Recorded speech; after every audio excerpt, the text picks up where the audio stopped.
Chuck Hagel. No. All right, what are we going to talk about? We talk about the deep state and the media. So last night we had a little party for some people who were coming in from out of town, and I invited a cross-section of people, some of whom were attending this conference and some of whom didn't know about it and would have been mortified by it. They all had a good time, I think, interesting conversations. One of the things that struck me afterwards was I went out for a drink with a fellow who writes for some of the major magazines you would have heard of, has some best-selling books, and he looked literally terrified. And, I mean, literally looked terrified. And I said, what is wrong? And he said, I just, these people, I mean, I can't be seen with these people. And he really was, you know, he said, it's so hard to establish any kind of credibility. This fellow always has problems with his editors, with his books, lawsuits, all sorts of things.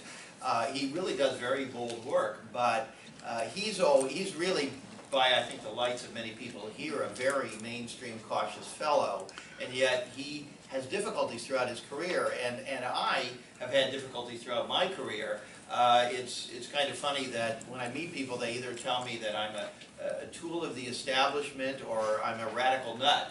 So I figure they always say, if everybody's mad at you, you must be doing something right. But basically, being in the media is tough, and trying to figure out what the heck is going on is tough, and telling the truth as you see it is tough. It's really not very welcome. And in fact, since the title was supposed to be The American Deep State, How Capitalism Has Subverted Democracy, just to talk about the role of capitalism in journalism, basically there is no real incentive for us to get good information about the actual state of things. There is no real reason for journalism to tell us what is actually going on and who's doing it. That's not the model. And you know, the problem is that if journalism, like pretty much everything else in capitalism, is about making money, then you do whatever you can to make money, and that means giving people things that amuse them, distract them, don't upset them, cater to or pander to whatever it is that they think or they want to hear. Certainly a big part of it is not losing advertisers. And I remember when I, years ago, was an editor at the Columbia Journalism Review, we did a piece on things going on in magazines where they were being told by their own chiefs, their own editors, not to do certain subjects. And I remember one of them was Good Housekeeping. I don't remember which one it was, one of those sort of very mainstream kind of family-oriented magazines, and they, or parenting or something, and an advertiser had objected because they did a thing about sudden infant death syndrome, even though this magazine was all about how your child could thrive, then you would think that would, you know, having your baby not die would be relevant. But in any case, they didn't want that in there, and the memo went out that the advertisers preferred what was called happy baby editorial. And so this is really, you know, a lot of this stuff is actually not even a conspiracy, it's just a system that is sort of cynical, money-oriented, kind of fundamentally corrupt, a bit lazy. That's not to say there is not a deep state, but there's also just this kind of deep inertia, too. I remember years ago when I was brought over, there were a couple of times I was brought over to the New York Times to talk to them. They really loved what I did, and they said we could really use some good gumshoeing here, and you know, want to get you in. And so I'd come in and talk to them, and every time something went wrong, and this particular time I had written, they'd called me to write an op-ed for them, which I did, and then somebody from the op-ed pages had me out to lunch, and he said, bring your clips with you, and I did. And at the time I was writing for the Village Voice, if any of you remember, about 20 years ago, doing big cover stories for them on the CIA and what have you, and he was flipping through my articles, and one of them was called CIA Out of Control, and it was from, I think, 1991 or 92, and it said, now that the Soviet Union is gone, do we have any more enemies, and if not, then what the heck is the CIA up to? And so at the end of this article, which was full of facts, I had some statement in there saying, and this is why many former CIA people that I know tell me that they consider the CIA to be little more than the foot soldiers of the rich. And he read that and he went, I looked at him and he said, why do you write things like that? I said, well, I don't know, I suppose it's true. He said, that doesn't matter. Don't you understand? And he said, oh God, and he could just see there the prospects of him bringing me in had just vanished. And so it's not even that the New York Times is, and by the way, I want to talk for a few minutes, I have no idea how much time I have, but I want to talk for a few minutes about Operation Mockingbird. How many of you have heard of that? Okay, proud. This was a CIA effort under Allen Dulles to basically put CIA operatives or friends into key positions in the media. We know it was documented during the Church Committee hearings in the 70s, happened in the 50s and 60s and 70s. Frankly, I suspect it's still going on because why wouldn't it be? I think all governments, all leaders, if you go back to medieval England, one thing that king and the nobles all understood was you didn't want the peasants and the townfolk and so on coming at you with pitchforks and bonfires. You needed to sedate them, you needed to threaten them, you needed to do all the co-opt them, do all these different things. And you also, it was very, very important to know what they were talking about, and then to make sure that what they were hearing was something that was favorable to you. And so this is nothing new. I mean, it's always done, and this was this program that Frank Wisner, with this, what they call the Mighty Wurlitzer, the beautiful music they would play through all their good friends at Newsweek and Harper's and you know, all of these magazines. And the funny thing is, or maybe not funny, is that the real targeting that goes on, to my mind, is not in the Fox News, it's in the liberal magazines. And I know this for a fact because I've written for many of those magazines, and whenever I did really, really big stories, I mean that were really big, they didn't want them. They only wanted things that were kind of advancing that partisan left, right, Democratic, Republican, you know, social issues, whatever. When you went too deep, they suddenly said, you know, I don't think people are interested in this. And part of that is, again, not that they're officially working for any of these outfits, but that they've now been invited, they got a regular gig on MSNBC or whatever, and they're finally, you know, being welcomed in. And you don't want to kind of taint that by entertaining unthinkable thoughts. And so, the machine grinds on. And people are kept in what I consider to be a sort of a fantasy state. And I have to say, and this with all due respect to everybody here, I think that this conference also is in a fantasy state, but it's in a different fantasy state because it's very fragmented to everybody's interest group and, you know, whatever it might be. And listen, I support the rights of every group everywhere in the world, but the truth of the matter is we have really serious problems like looming fascism in this country, possibly the end of life on Earth due to climate change, and the fact that we're so fragmented, I think, serves only those same interests that have always dominated. And so it is a kind of a fantasy state where we all have our own little silo that we get into. I myself have experienced a number of things, and maybe if I have time to talk for a few minutes about some sort of deep state stories that we've done. I got so frustrated with the narratives being inadequate. I couldn't imagine, you know, I'd say, well, why is George W. Bush even president of the United States? I mean, it just seems crazy. And I would ask people, and nobody had a good answer. They all had, you know, semi-smart retorts, but nobody had a good answer. And so I actually started digging in. I spent 5 years, and the result was, I don't know, any of you read this book? One person with 2 hands. Okay. 2 people, okay. Andrew has some copies downstairs that apparently are all still sitting there, but you're welcome to if you would like them. And what I did was I discovered there was a whole other narrative behind the rise of this family, and it had to do with the deep state. And that's how I got to be friends with Peter Dale Scott, because I discovered this whole analysis I wasn't even aware of, that all these people actually do know each other. They all go to school together, the same prep schools, they vacation together, they live in the same enclaves.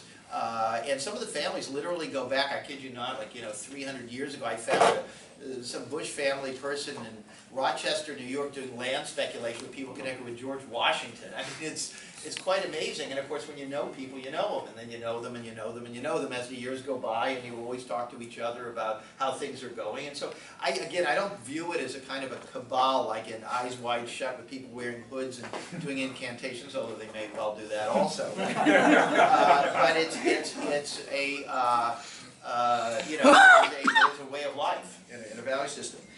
And so a couple of the stories oh, and then I started an organization called Who, What, Why, whowhatwhy.org. We're a nonprofit organization, and we do news online. We're small, we don't take any ads, so all of our money has to come from, as you say, readers like you. But what we're trying to do is to dig into things that just seem really strange. So for example, one thing that seems strange to us, when I wrote about the Bush family, I discovered stuff about the Kennedy assassination.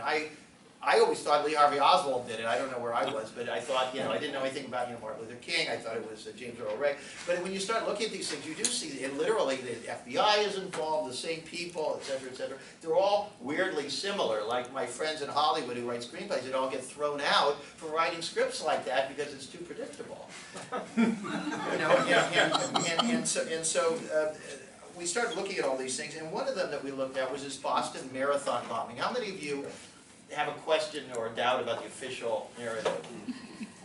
Okay, some of you. Okay. The thing was, they again, the FBI is invincible, as David was saying. I mean, they got their man almost immediately. It was like, put up a video, does anybody know who this is? We've caught him. Okay, now you can leave your homes. And I just thought, wow, that is just amazing. That because, there's always this testimony how the FBI screwed everything else up. Remember this? The crime lab got everything wrong. Their experts lied or were incompetent. The agents were browbeating people. The reports are full of misspelled names of suspects. And yet, when it's really difficult, they always get their man. And I remember that I got an email from a guy named Emmett Solem, who's you may remember him from the World Trade Center bombing. The first one, he was the FBI guy who was inside the plot. And then he actually taped himself talking to an FBI handler, and he said, well, actually, we did the bomb. He said, you guys told me to, and they go, well, never mind. So he read our articles about Boston, and he wrote me a note. He said, appreciate what you're doing, which is interesting. But my little joke is that the reason the FBI always gets their man is because it's their man. They know him. So anyway, the Boston thing was weird. And as soon as we heard that the FBI was forced by the Russian FSB, Internal Security Agency, to admit that they already knew Tamerlan Tsarnaev, they were like, oh yeah, well, we knew him, but we didn't know he was, and we didn't really know him, and we asked him if he was a terrorist, and he said he wasn't, and that was the end of that, And so, they're vaunted, but yet they get away with murder on all this stuff. So we looked at that, and we've written about 72 articles on the Boston Marathon bombing, I think almost all of which have some new information, some new analysis. We have a growing audience that reads it. I was profiled in Boston Magazine.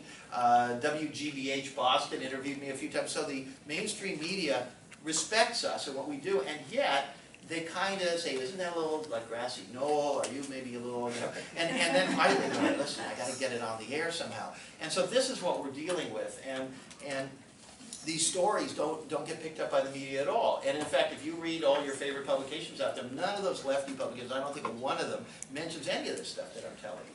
And that's why I don't trust them either, because they're not doing real journalism is where you don't have a dog in the fight. Real journalism where you just scratch your head and go, I wonder what that's about. I wonder what really happened. It's not that it serves your ideology, because that's bull. That has nothing to do with journalism. Journalism is like, is it raining outside or isn't it?